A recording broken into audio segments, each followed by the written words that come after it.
Hello, good morning friends. Welcome to my channel. खुलुमबाय लोगोफोर दिनै आं नोंथांमोननि सिगाङाव गोदान मोनसे टपिक लानानै फैलायबाय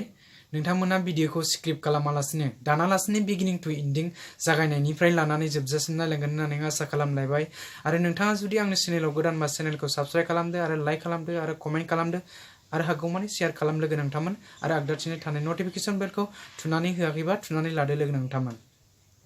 दा आं नोंथांमोननि सिगाङाव क्रेडिट टपिकनि सायाव फोरमायनो सानदों खायसे मानसिया ओरैबायदि थायो लोगो नोंथांमोन माने जेखि जाया खामानि मावा मानो गाव हारसिंनोल' माने क्रेडिट लानो सानो आरो जाय मानसिया मोजां माने गाव हारसिंल' माने क्रेडिट लानो साना बैबायदि मानसिया माने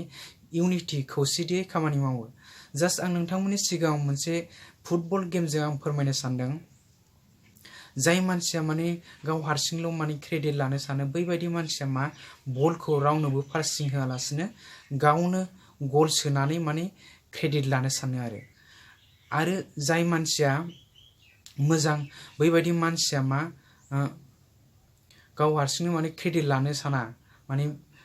इउनिटि खौसेथियै खामानिखौ मावो आरो बलखौ माने बयनिबो पासिं होनानै माने गल सोनो सानो आरो माने स्करखौसो माने बारायहोनो सानो पइन्टखौसो माने बारायहोनो सानो नङा होमबा लोगोफोर आरो बेबायदि जुदि गाव हारसिंल' माने क्रेडिट लानो सानग्रा टीमाव जुदि थायोबा बे टीमा माब्लाबाबो देरहानायनि चान्स थाया लोगो नोंथांमोन नङा लोगो नोंथांमोन आंनि कमेन्ट बक्सआव नोंथांमोना जुदि फोरमायहरदो लोगो नोंथांमोन नंगौना नङा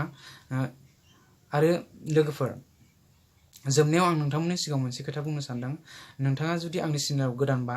चेनेलखौ सिङाव थांनानै फल' खालामहैनो हागोन लोगो नोंथांमोन आरो आंनि प्रेजेन्टेसन आंनि जे टपिकखौ